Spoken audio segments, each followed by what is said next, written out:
Everybody needs energy. Democrats need it. Republicans need it. I mean, we all need it. It should not be a partisan, especially my own party, going against private property rights or economic development for rural Texas. Where did all their votes come from? Rural Texas.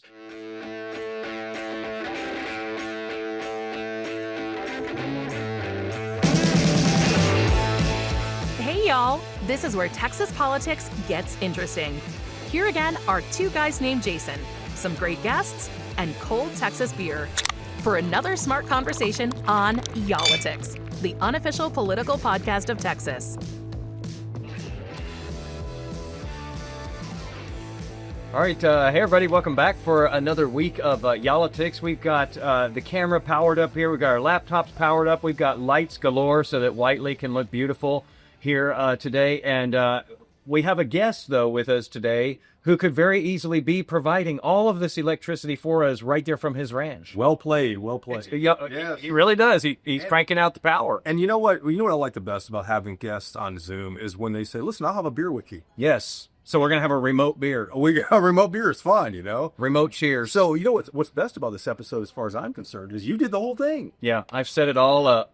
Nothing can go wrong now. This is very unusual, listener. I want you to make sure you know that. This is very unusual. So what are we talking about today, Jay? Well, we're just, since I set it all up, we're talking about electricity and how we are going to need a ton more of it here in Texas and across this country, of course.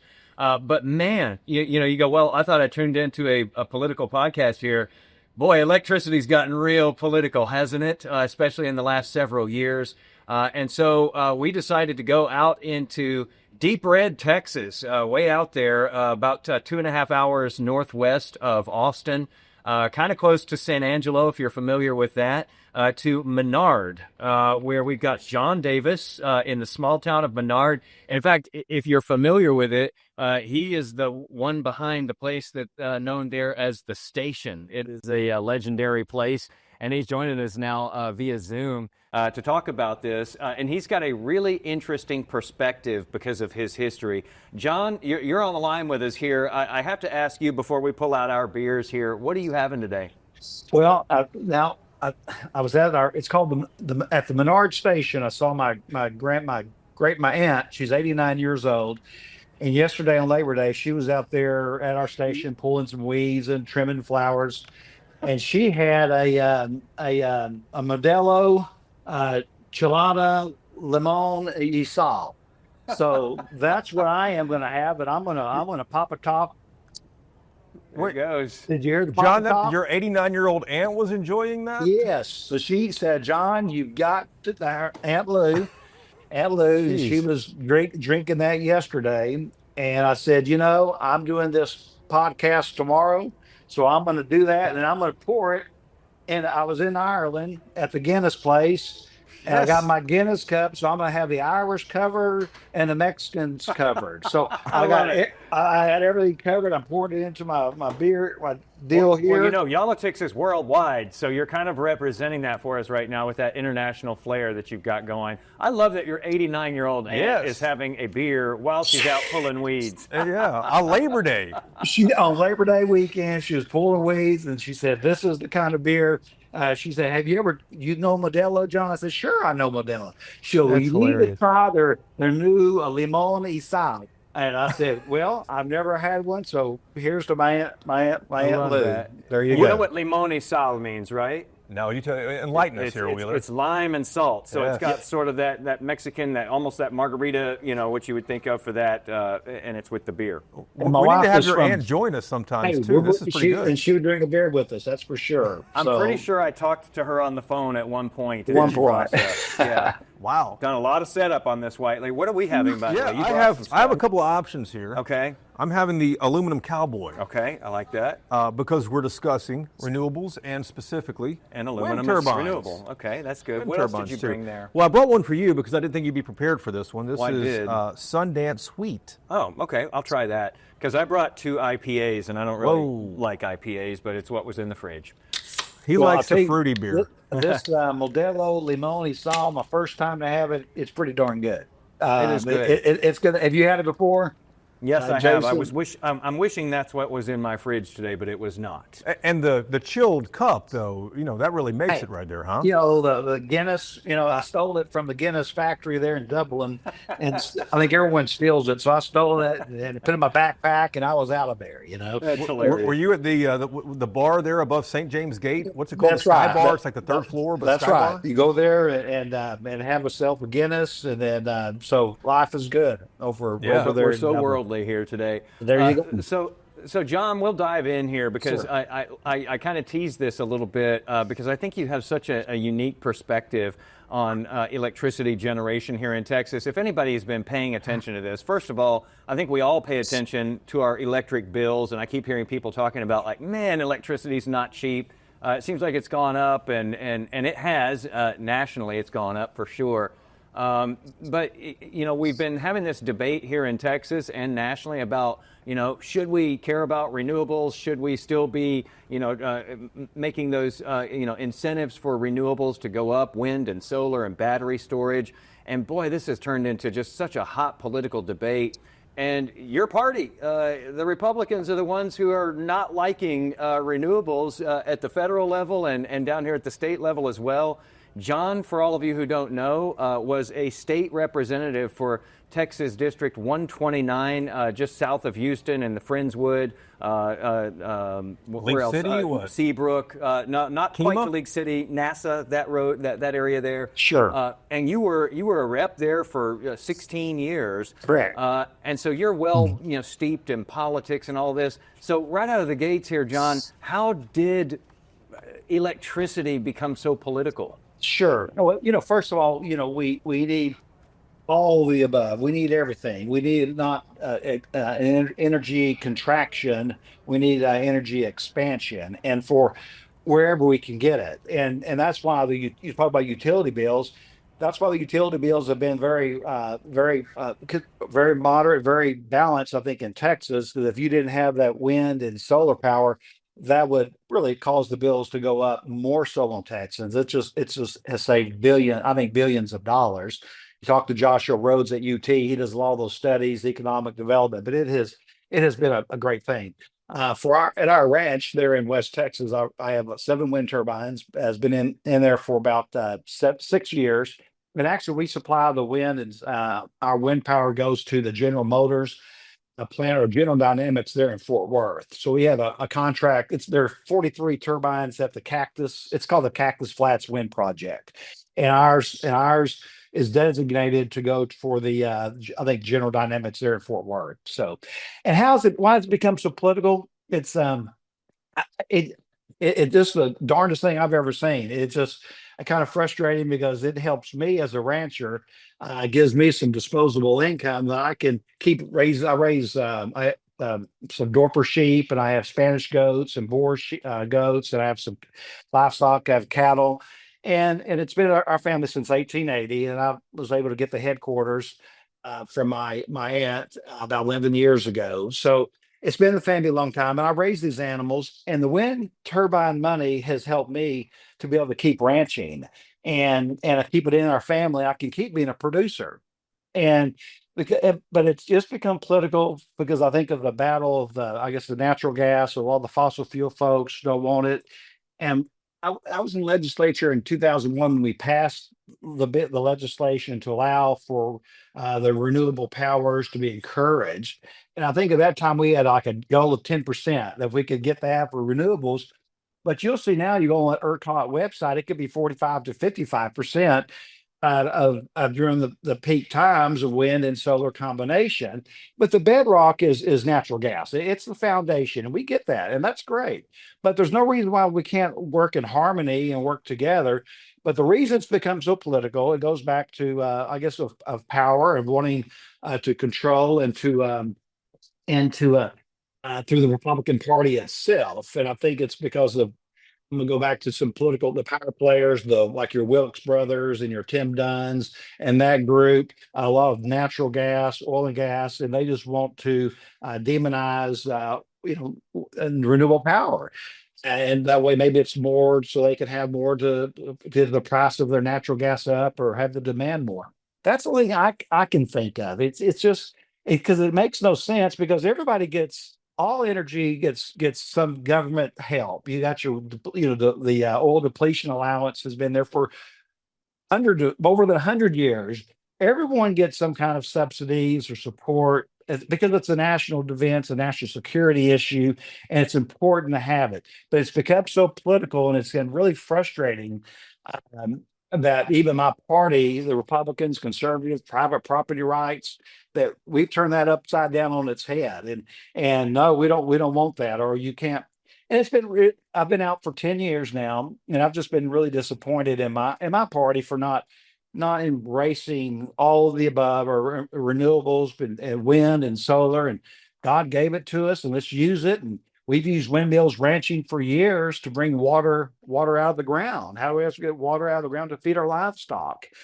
Anyway, it's just been really frustrating just to see my party so negative towards that, and it's the lowest cost producer. Once it's in place, it's there, and it's cheap to put in. It only takes like 2 years to put these plants in, and they don't use water. You don't have to have water, it just makes a lot of sense. But just my party is just it's just very very frustrating. What can I say? John, I was told long ago not to ask a man how many head of cattle he has, but give me an idea how much cash these 7 wind turbines are generating for you. I mean, what can you do with it? Well, they can provide for me. They provide about 40% of the income for my ranch operations. Wow. And that's been a big boost because these turbines, like I tell people, I kind of joke about it. I don't have to feed them. I don't have to water them. I don't have to mark them or castrate them, and I don't have to worry about the price of the market at the stockyard. It can be good, it can be bad, but it's been significant to where I get money from deer hunters. They come out and hunt on our property, or people recreational purposes, and then I get it from being a producer, going to the market and selling. But these wind turbines, it comes in every quarter, and that income just helps to where I can keep doing it. And my wife's not riding my ass about, hey, well, when are you going to sell the ranch so we can put the money in the bank and not worry about it, And so now she gets some of that wind money, so she's not complaining anymore. So she's on board. To be clear, though, if you didn't have this wind money, would it be difficult to keep the ranch going? It makes it harder. It makes it less interesting or desirable to keep being a producer. Okay. Then you turn it over. And then to more beer. And nothing wrong with going out and shooting hogs and getting in truck and recreation and driving 4-wheelers on the ranch. But we produce, have Angora goats as well, which produces mohair, Rambouillet sheep, which gives you wool. Then you have the food for the Dorpers and the cabrito. And I raise Wagyu. I have a small herd of Wagyu cattle. I raise Wagyu beef. And good steak, and it makes it where you can do these things. Why didn't we go there and do the podcast there together? I don't know why we're doing this remote. Way to set it up, man. I told you nothing can go wrong. You can set it up at the Menard station next time, and we'll have a Wagyu ribeye. And because y'all are going to be brewing your own beer out there too, aren't you? We're going to part of back to what you were saying. The extra income, a little disposable income, is allowing me to reinvest back into Menard, into the town of Menard. And I created the Menard station. It's an old Exxon gas station. It had 3,000 gallon tanks and then an old oil tank. We removed those, and I've converted it. It's 2 acres on the main highway, and we have the farmers market meets there, and we have it's become a pollinator center, a monarch center. I have a Angora, Spanish goat, Rambouillet, and it's to educate people on sheep and goats, because that was so much of a part of that part of West Texas is wool and mohair. And I have some ducks, Spanish as ducks, and chickens, and I have peacocks. Menagerie out there. It really do. It's really become a big. I'm like Don Quixote, not very smart. I have all these dreams and visions, and like all those wind turbines. I love it. But it's been a lot of fun that I can get. But again, the extra income then allows me to reinvest back to the Menard's just a dying town. It is. And even though you have 10,000 cars pass through every day, they don't stop. So we have this, and then the next phase is I'm about to have a beer garden there. Nice, That's where nice. a beer garden, and then also like a garden center where you can start selling plants. We're So gonna have to. We're coming out there for a follow up one of these days, John. you got to do it. So, You got to do so it. let me ask you this. So this has helped you to have that disposable income, reinvest back into that rural community Yeah. that, as you said, has been dying. Yeah. You know other ranchers, though. You rub elbows with a lot of folks out that way.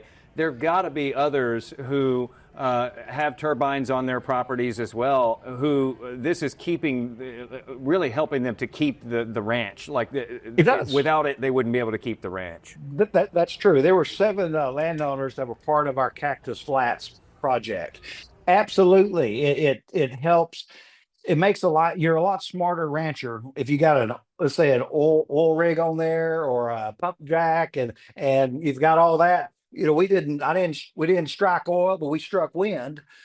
So we're gonna let us have some, and it makes it to where we can be a lot smarter ranchers when whenever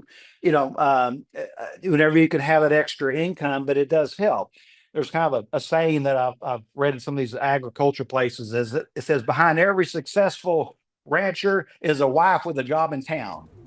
So because it's a money losing proposition. It is. It's very difficult to make it. And that's why you need to have your wife in a job, or again, have that extra income. Makes it what we enjoy doing, but it's just tough. So anything Let me helps. ask you this.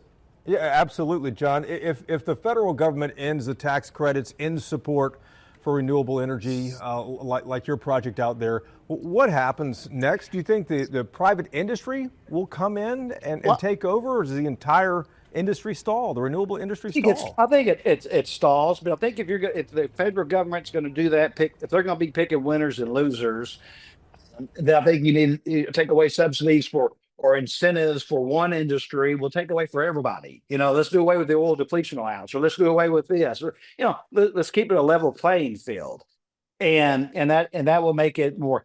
But will it go? I don't know, and I can't predict that. But for us, we have like a 25-year contract with us, and it makes it where we can do that. But this encourages further development. The uncertainty in this world for long-term projects is not good. And when we have administrations that yin and a yang and a back and a forth, it creates uncertainty. But that again goes back to our national security, because then you're threatening energy. Everybody needs energy. Democrats need it. Republicans need it. We all need it. This should not be a partisan, especially my own party, going against private property rights or economic development for rural Texas. Where did all their votes come from? Rural Texas, and then they're attacking a lot of rural Texas because this allows us to be ranching. And I get it. Rural Texas, they know the conservatives. As a conservative, they got us because of all the social policies, social issues. But my gosh, give us something, support us for some economic development. A lot of it's the data centers you're seeing over like in Abilene, West Texas, AI, Bitcoins. Abilene has that at their Abilene's been Christian has been very progressive on that with their Abilene, with their nuclear type development. Then they have a data center that's going in. I think Lacian Clean Energy or something. They're in Abilene because data centers take a lot of power, and that's where maybe rural Texas has a little edge because we have a lot of land, a lot of wind, a lot of sun. So maybe that can couple it together with the renewable powers and your data centers and your artificial intelligence, Bitcoins. Those you'll see what they're doing in Abilene. I think it's a pretty cool linkage, which could be a model for the rest. That's right, diversified. Give us something, man. Raising sheep and goats and cows. It's tough. A lot of us do it because we love it, but hey, it makes it nice when you have a little more money that you can reinvest back into your rural community, which is what I've done, and very glad to do it. And anyway. Yeah, John, can you tell us? I mean, do you still have some representatives and senators in your contacts in your phone? Sure. Do you call members of your party? Do you talk to them about this? And if so, what do they say? Well, I do, and I think when you get behind closed doors, they get a lot of misinformation. One of the reps I was talking to, he was saying, "Well, the Texas Farm Bureau came to talk to me, and they said, the solar is bad because it takes up land, it takes up our farmland." Well, bull butter. I mean, give me a break. What do you have when you have homes going into new neighborhoods or buildings or developments? It's just a bunch of misinformation because they don't know. Then when I get behind closed doors, I explain to them, fellow conservative, this helps me to be a provider, be a producer.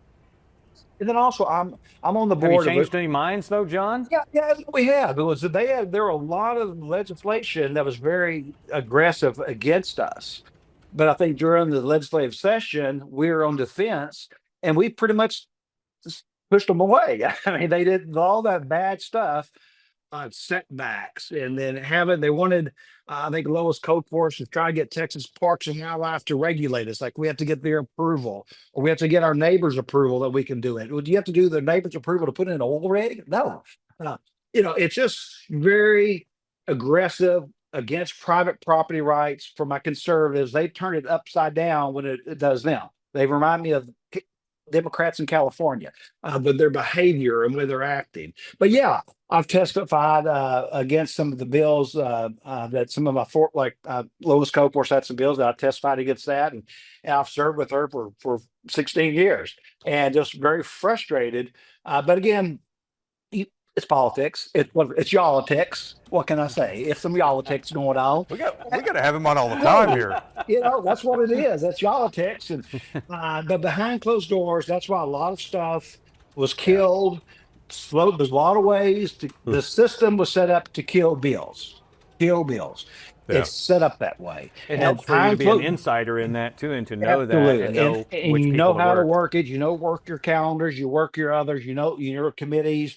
I was the committee chair of economic and small business development for 4 years under Strauss. And then under Craddock, I headed up health and human services on mental health and stuff. But anyway, you know how to work it. And it's designed to kill bills, and that's a good thing. It's less government. It's our understanding. We want less government in Texas and less government, less bills, less regulation.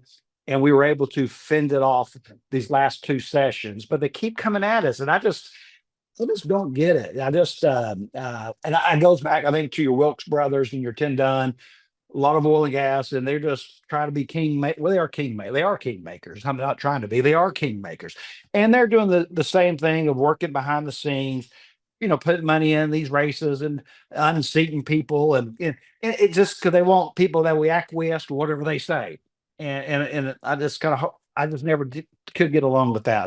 It's hard for me to take orders too well, but they want people that will blink and do what they say. So. John, here's my last question here, and you alluded to it, but as Wheeler would say, to put a finer point on it, if the investment in renewables stalls and private industry doesn't step in, what happens to rural Texas that had been enjoying all this over the last couple of decades? Yeah, I think it's in jeopardy. It's definitely in jeopardy. But that's what I think we need to make in the private sector. There are a lot of private sector folks doing it.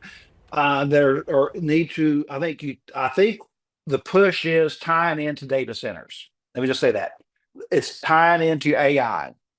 That's growing. That needs power. That the Bitcoins, they need energy. Rural Texans can provide that. That linkage, I think, would make everybody happy. I think that could be part of it. But you're right. Economic, but same with oil and gas. What if you did away with the oil depletion allowance? You could ask the same question to them. What if we did away with that? It was private. Sure, I think the private will, but makes it a little riskier, harder to invest or harder to get that money. But I think it's proven it's the lowest cost producer once it's in place. And it takes only 2 years to put in. And the landowner's benefit. You take a farmer, a rancher, let's say he has 500 acres farming cotton, take 200 of those acres and put it into solar panels, then all of a sudden that guy's generating. Solar pays a lot better than wind. I'd rather have a solar farm. It'll end up paying about $1,000 an acre per year.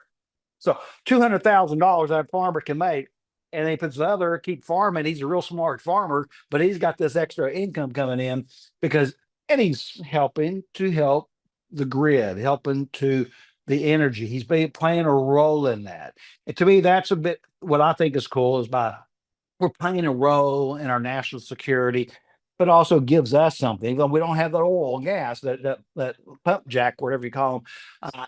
I love that, but I don't. but we got wind and there's some solar. Let us have it, and don't denigrate us or come after us because we're trying to make it survive. And same thing that they've done for years. But it comes down to votes, though, John, and as you mentioned, there's a lot of issues out there, and Republicans know very well that rural red Texas will stay with them on so many issues. Is this enough of a threat, though, if they rub people the wrong way with this sort of stuff, that they could lose or erode some of that support? No, it won't, because there aren't enough of the there. I don't think there are enough of the rural landowners who have the solar or the wind, because that's not going to make that much of a difference, and that's an economic issue. All these issues important to conservatives are social issues. They're important to me. The different social issues that are important to our moral fiber. That's critical. And the Republican Party supports that, has done great things, and I support a lot of what they've done. But why they go back and they're because they're letting the money people again. They're letting the money people fund their campaigns. The Republican Party of Texas. I went into their convention 2 years ago in San Antonio. So I go in there. And about a fourth of the whole convention center was all these solar panels all down, there, and they had these wind turbines, and they have all these dead eagles, and they had hawks, all these stuff all thrown on the ground. I said, "What the hell is going on here?" And it was the Wilk brother. They're funding these groups to show, oh, this is what wind does and solar does. It kills the birds, and the soil, the panels, it contaminates the ground when the misinformation. Do you find any dead birds out there, John, ever? I'll be honest with you. I got 7 turbines. I've had it for 6 years going. I hadn't found one dead buzzard. I hadn't found a dead bird yet. And you say that the livestock actually like the turbines, especially on the hot, sunny days. They will go down. You'll look at them. They'll have these turbines maybe 20 foot wide, the base, and they'll be in the shade. You'll see a line on them, and they'll be lined up. Well, talk about misinformation. I told my mom, she's 88 in Menard, that I was going to be somebody. I was going to be on a politics with these powerful guys. And I'll talk about wind turbines, and my mom's far right, far conservative. She probably wouldn't vote for me. But she said, "Well, John, I just heard that one of those wind turbines fell off, and it was in the news, fell off and killed somebody in the car on the highway. Blade spin off and killed." I said, "What? Well, it was in the news." And I said, "Well, where are you getting it?" She gets the news source from selected groups. They throw out stuff. Where was this, Mom? This was just last week. Well, it was somewhere up north. I said, "Well, can you show me where it was?" I always try to help her, but it's misinformation. You have to fight the lies, the deception, and that's my party doing it. That's these little minions, these little groups, I call them like little cockroaches running around, and they're just spread this. And it's not based on facts. And that's what's disappointing. But anyway, I understand it's politics. I'm not going to get too worked up at it. I get frustrated. And I've testified at the committees during session. I'll go up there and testify in support of renewable power, and private property rights. And just don't attack us. Just give us something, give us something for those of us that didn't strike oil. Yeah. Well, John, thank you for doing this with us. This has really been an interesting, great perspective, I think, on this issue. And before I let you go, if I closed my eyes during this, and I'm sure you've been told this before, I can hear George W. Bush. You sound just like him to me. Don't you think? The accent, the voice. He has the accent, but you know what I didn't know is bull butter. I'd never heard of bull butter. Never heard that.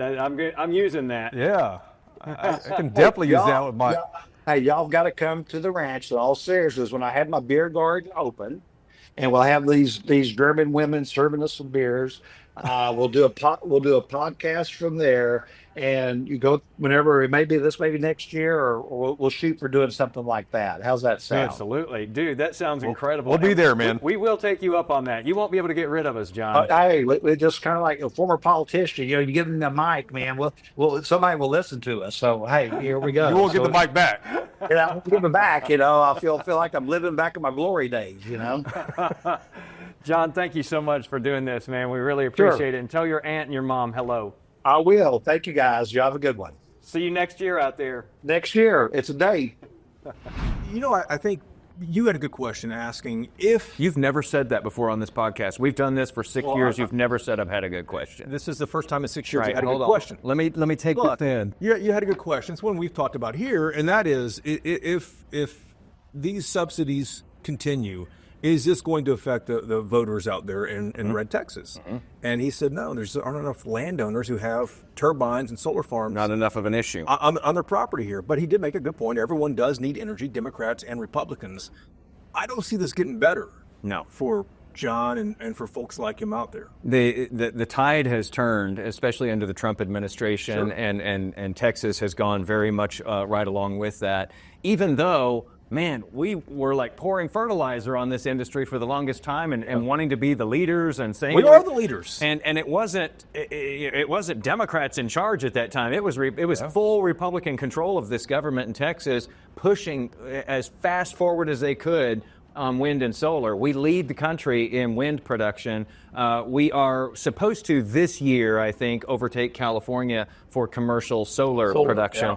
And then the battery plants are going in everywhere out there as well to store the power until the times when it's most critically needed, so that we don't get into these tight situations where electricity just spikes and goes through the roof as far as costs go. So that's the politics and the color of this, but the science behind it and the market behind it is something you've been keeping an eye on. Yeah, and we've wanted to talk about, what is this going to mean for us if this puts a real chill on the industry here? Because again, they've said for years that wind and solar and battery power is what keeps our electric prices here from just going absolutely nuts. So we're going to pay more electricity? Well, that's what we're going to find out now from Doug Lewin, who's been on the podcast with us before. He does the Texas Energy and Power newsletter. He's the host of Energy Capital podcast, and he's the president of Stoic Energy. This guy's got a lot going on. He's never had us on his podcast before. He hasn't. We've had him on multiple times, but that's okay. We've got our own. It's typical here with the He's busy. He only has experts on lately.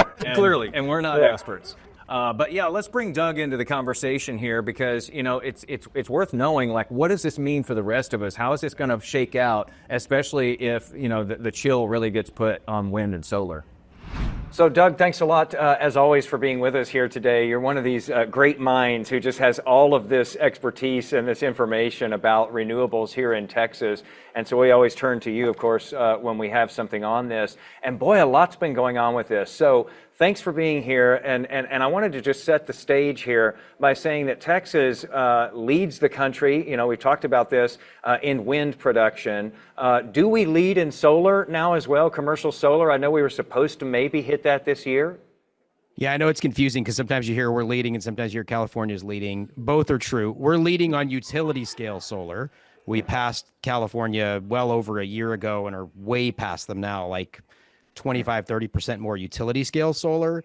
In total solar, they're beating us because they have a lot more rooftop solar. Okay. And they're beating us by a lot. It's a large margin because they've got like 20,000 megawatts and we've got maybe 3,000 or 4,000 of rooftop. But So, we've done these yeah. enormous projects, though, and that was supposed to only grow this year. They were expecting a lot more wind to come online here in Texas this year. And solar, they were looking at least the federal government was projecting 11.6 gigawatts of solar, additional solar going in Texas this year. And if you look conservatively, Doug, 1 gigawatt is supposed to be able to power, and this is conservative, 750,000 homes or so. Is that right? I mean, I know it gets a little bit gray area there. It does, because it depends, right? If you're talking about like a hot summer afternoon or a normal day or something like that. But yes, so the way I like to do this is like you could look at like City of Austin owns its utility, Austin Energy. So Austin's top 15 city in America, 11th or 12th largest city in America. That's about a 3,000 megawatt peak. San Antonio is like a 5.5 gigawatt peak. The whole DFW area is something like 25 or 30 gigawatts. So, a gigawatt is that's a very large amount of power. Our total peak demand in Texas, the record day was 85 gigs. So yeah, I mean, if you're adding 12 gigawatts of solar in 1 year, that's phenomenal for your state, for the economy, for the grid, all of that. And that was what was projected by the federal government under the Trump administration in February of this year. I'm curious, What does that look like now, though? Because, boy, we have really seen this effort from the federal government to kind of tamp down on these renewable technologies like wind and solar. What are we seeing in the industry right now, Doug? What are you seeing out there in the field, actually? Are projects still going forward? Are they stopping? Are people getting cold feet? Well, I'm hearing a mix, right? I hear a mix. I hear some folks that are saying that projects are being pulled back, and we're starting to see that in the data. ERCOT's data, project cancellations, those are going higher, but it's not all, I wouldn't say it's alarming yet. Some might be alarmed by it, but there's so much in the interconnection queue, right? Just hundreds and hundreds of gigawatts. Literally, I think we're at 400 something gigawatts in the queue. So when you see 5 or 10 gigawatts dropped out, that's not great, but not the end of the world either. But there are folks that are canceling projects. There are others that are, trying to move ahead. The biggest problem I would say right now, Jason, is just this huge uncertainty over all the different regulations. And there's lots of different attacks from the administration coming from whether it's interior, transportation, or even agriculture. And all of those create additional uncertainty. I think where we are right now, though, is under the big budget bill, right? The tax credits were, it wasn't really a phase out. It was much more of a cliff. It was a very steep drop off of the tax credits. So those are all going away. They will be gone. If you don't start a project like within the next year, you don't get the tax credits. So now the key is, this is what a lot of the folks who didn't like renewables always wanted. They said renewables couldn't compete against other sources of power. Of course they can, and we're going to find that out. There's still going to be solar and wind built. It is going to be more expensive, right? The tax credits reduce the cost by 30%. Now, some of that'll be made up with efficiency, but a lot of that'll just be made up with increased costs. So that's always been my concern with this. I've always been less concerned about the renewable energy industry. The renewable energy industry will figure this out. They'll innovate. They'll lower costs. I think that's going to happen. My concern is the consumer. Because renewables, by having no fuel costs, right? There's no fuel cost to the wind and the sun. There's obviously a capital cost, but once it's built, it's generating zero priced, power. You remove a lot of that, you raise the cost of it. That's all going to flow through to consumers, and prices are already high. People are already struggling to pay their bills. So I'm much more concerned about that than I am the developers. Those are some good points there, Doug, because, we talk about zero cost energy, and as you mentioned, getting sunlight and getting wind doesn't cost you anything for that fuel as opposed to gas. We need natural gas here in Texas, too, because that is a huge producer of power, but that natural gas is going to cost you money in addition to the equipment that makes that power. With wind and solar, it's just the equipment that you pay for on the front end, and then the fuel is free after that for decades. And basically it was that equipment and the roads to it and so forth out in these rural areas. That's where the money goes in, and that's where the credits came into play for developers to be incentivized to go put all of that in. And that is a substantial, attractive thing for these developers. But you think that the industry survives this, and this trickles down to the consumer. And hasn't wind and solar for so long been credited with helping to keep electric bills in Texas and the cost of electricity relatively low compared to some other parts of the country? Yeah, I mean, there was some research that Dr. Joshua Rhodes out of UT and a firm called Idea Smiths did a year or two ago that showed, I think it was from like 2010 to 2022 or something like that. It was somewhere on the order of like 20 or $30 billion in savings, and that's in wholesale cost of electricity. And it's actually not it's always complicated to do those kinds of models, but he basically just like backed out renewables and put in gas at the current gas prices, that had we been generating all that power with gas instead of wind and solar, just at the gas prices it was at during those periods, which overall was fairly low. There were some years in there where it was obviously higher than others, but particularly like the late teens and you had a fairly low price. And when you took all the renewables out and put gas in there, it added up to something on the order of $20 billion. A lot of that cost was concentrated in 2022 when gas prices went all the way up to $6. And that's a big part of the risk here, right? Like you said, gas is very valuable. Gas generation is very useful to have on a grid. Any grid operator will tell you they like to have gas on the system. It has its use, it has its place. When prices spike like that, which they have done a number of times over the last few decades, things can get really, really dicey for consumers at that point. And it's residential consumers. It's also all the businesses in the state, the manufacturers that need that low cost of power to keep operating, to expand their operations, all that kind of thing. So renewables really do play a very valuable role in keeping the costs lower than they otherwise would be. Costs are Doug, quite high though right now. Yeah. If I'm a manufacturer, or if I'm one of these big data centers and I'm looking for, where am I going to go put this big footprint down? Which state am I going to choose to do this? I'm looking at things like, how much is the electricity going to cost, especially for one of these data centers or one of these Bitcoin mining operations, let's say. I care a lot about that because it's so power intensive. How much are they looking at that? I mean, surely that is a huge draw here in Texas, that they can find that cheaper power and maybe, even contract with a wind farm, let's say. No doubt about it. Any energy intensive industry is looking for that lowest cost, and tenths or even hundredths of a penny can make a big, big difference. So that's steel mills, that's refineries, that's chip manufacturing facilities, right? Samsung is located some really large facilities in the state of Texas. They need that cheap power.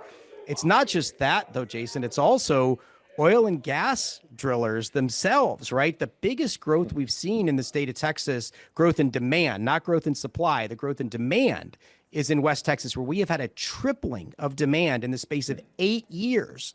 Now, some of that's Bitcoin mining. A lot of it is oil and gas drillers connecting to the grid to reduce the price of producing a barrel of oil. So that's what's so maddening about this, is like if you're aiming at like hurting renewables because you think you're going to help oil and gas, you're actually probably hurting oil and gas at the same time. You're looking at it with blinders on and not seeing the bigger picture, which is lower cost of power is good for all kinds of different industrial customers, and oil and gas producers are an industrial customer at the end of the day. Because if I'm a driller and I'm out there in West Texas drilling, I'm running that whole drilling operation and all of its affiliated little outbuildings and so forth with my generators, and that's taking a tremendous amount of energy, and it's costing a lot for me to do that, right? And if I'm contracting with a wind farm down the road or a solar farm down the road, that becomes a lot cheaper for me. Totally. And they're running those generators mostly on diesel. There are some of them that'll hook into the natural gas system, but most of them are being run on diesel, and diesel is a very, very expensive way to make power, 5 to 10 times the cost of connecting to the grid. What a rude host I am, by the way. As you were saying that, I took a swig of my Wild Acre Brewing Sundance Wheat, and I didn't even ask you, did you bring a beer today? Do you have one? I could go grab one, but we've already started. That's fine. I'll let it go. I just felt rude for not even inviting you to do that. I'm not going to have another swig of mine while we're finishing this, because it just feels wrong. Enjoy yourself. Drink that Wild Acre. Go. Plus, it's a little warm now too. So here's my curiosity. You touched on the bill, the Trump bill, which has been called the One Big Beautiful Bill. I think Democrats have called it a lot of other things. One big betrayal of a bill. It just depends on what side of the aisle you're on. But boy, it really had some things in there for wind and solar as far as getting rid of those credits. But it goes beyond that too. And I thought this was interesting. I read this in Fortune, and they were talking about how the administration has put roadblocks in place to where these big projects have to be permitted. Sometimes you got to go 3 times to get anywhere. And one of them said, you're a developer. You've gone through 63 of 64 steps, and suddenly you can't get your final meeting. And now future permits are going to be politicized at the cabinet secretary level for everything from where you put a fence to how you create a road. It's weaponizing bureaucracy to undermine American energy production. Are you hearing similar things? When I read that, I just thought, man, that's a stunning perspective from somebody who's actually, trying to get a project underway. Do you hear similar things to that? Yeah. There's a lot of that going on right now. There's a lot of just obstruction and delay. It's really like big government bureaucracy run amok, and it's weird because the rhetoric of the administration is we're going to remove barriers, we're going to unleash American energy, cut bureaucratic red tape. If you look at their AI action plan, which I read, and I actually think most of it is pretty good. I thought the energy section was pretty weak because most of how you're going to power AI data centers is going to be what's powering everything else these days. 90% of new power sources added are wind, solar, and storage. And they just sort of like left that part blank. There's really not many details in there. But in that AI action plan, there's several points where they say cut bureaucratic red tape. Well, look, if you talk to AI data center developers, what they're going to tell you is that, yes, they're going to have gas. Absolutely. They're also going to have wind and solar and batteries. They're going to power it with anything they get their hands on. And unfortunately, the administration's making it a lot more difficult. So I think they've got to choose whether they want to be, big government obstructionists with lots of red tape and bureaucracy, or whether they want to be conservatives that are streamlining government operations so that people can do business. But so far, unfortunately, it's the former, not the latter. John, we just got done talking to this rancher here, and basically he says that these wind turbines have really helped him out. They've kept that stable cash flow coming in, and he needs that to keep on happening. And he's frustrated with his own party. He's a Republican, and he knows others who feel the same way, but not enough to make a dent in what you see as ruby red, especially West Texas. As you go out that way, every election you see that's just a sea of red for all of those counties out that way. But it's not just ranchers here. I mean, there are so many people in this industry, tens of thousands of them, who are working on installing and maintaining these wind and solar farms as well, aren't there? There's somewhere around 60,000 Texans that are working within wind, solar, and storage. There's a higher percentage of veterans in that workforce than in most other industries. It's roughly 10%. So we've got 5,000 or 6,000 veterans in the state of Texas. Been a great podcast called, I think it's called Vanguard, or Project Vanguard or something like that I've been listening to. It's like veterans in clean energy telling their stories. It just really feels like, an own goal, right? Like we're just shooting the puck into our own net here, because this is economic development for rural areas. This is job growth. This is cheaper power. This is all the things. Again, AI data centers. The Trump administration has made winning the AI race with China one of their key goals. But look what China's doing. They've put in. We were talking about Texas, forecast to do like 12 gigawatts of solar this year. China has put in 250 gigawatts of solar in the first 6 months of this year alone. Jeez, that's insane. 250. It is insane. I mean, these numbers are just wild. And we've got them on the chips. Like, we've got them on technology. They've got us on the power side. And that's a problem. You cannot run these things if you don't have enough power. And there just aren't enough gas turbines in the world to make this kind of compute power. I saw an announcement the other day that Mitsubishi is going to double their output of turbines. That may be another 5 or 10 gigawatts globally per year. I don't know exactly what the numbers. Maybe it's 12 or 15. But the point is, like, you're an order of magnitude off. You need hundreds of gigawatts of power, right? So you'll never get the equipment. You'll never get the equipment in time to produce it with gas. Is that what you're saying? The entire world production of gas turbines is somewhere on the order of 60 to 80 gigawatts per year for the entire globe. And again, right? China just put in 200 gigawatts of just solar in just the first 6 months of this year. 250 in just the first 6 months of this year. That's exactly right. So that's the kind of, we have to start thinking on the scale of terawatts. We're thinking too small. And again, that doesn't mean we're not going to build gas in Texas. That interconnection queue I was talking about with 400 gigawatts, gas within that queue has doubled in the last year. Like, we're going to get gas generation in Texas. But if anybody who thinks about this as an either or, we have to pick, it's one or the other, they're just thinking about it the wrong way. It really truly is an all of the above kind of an effort at this point. And we're going to need more and more power as these data centers just keep popping up. I wanted to touch on China a little bit more here. The Guardian reported that they're expected in China to account for almost 60% of all the renewable energy capacity installed worldwide between now and 2030. And I'm just curious, for the average Joe out there, why do they care? Why do they care if China just runs away with it and becomes the wind and solar leader of the world by far? Why should they care? Well, it's not just wind and solar. You have to think about it like that.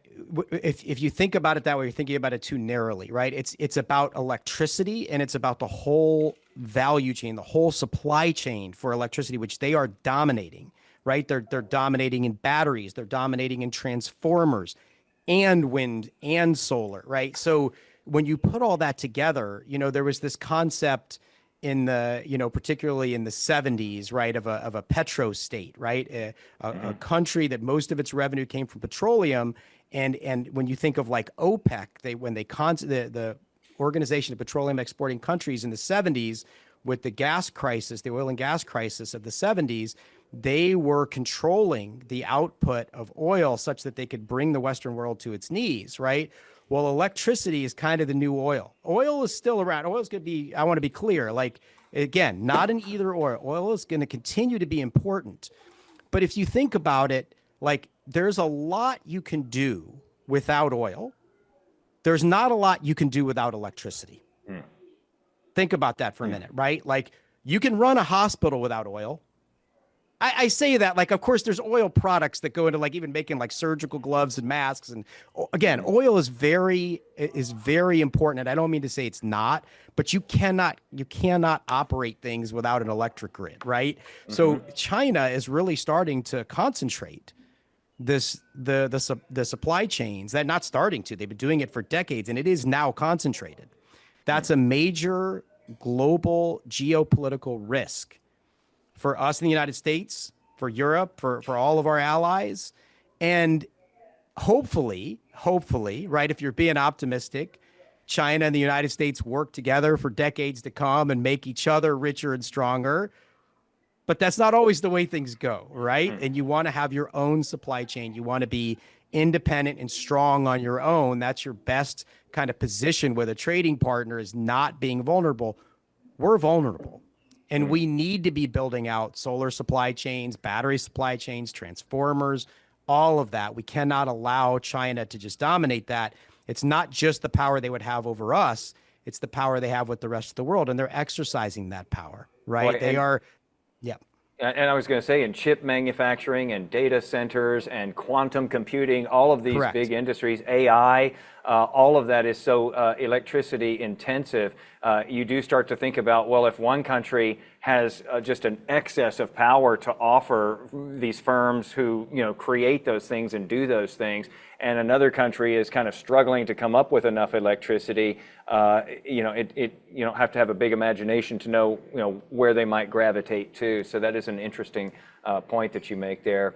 I guess I'll close with this, Doug. I think it's year over year, electricity is up. The cost to, just the average Joe, to all of us, is up about 5.5% across the country. In Texas, I think we have it a little bit better than in some other states. As you talked about, wind and solar have kind of helped keep that down, and batteries as well, because they're kicking in at those right times of the day. That's right. When the grid is, under the most strain, they can turn on those batteries, and man, we've got plenty to go around. I'm just curious if wind and solar and batteries are discouraged to the point where the industry really starts to shy away from big new projects going forward. What are we looking at as far as cost increases to you and me and just the average Texan out there? What kind of percentage increase are we looking at in our electric bills if we can't keep producing at the rate that we've been doing?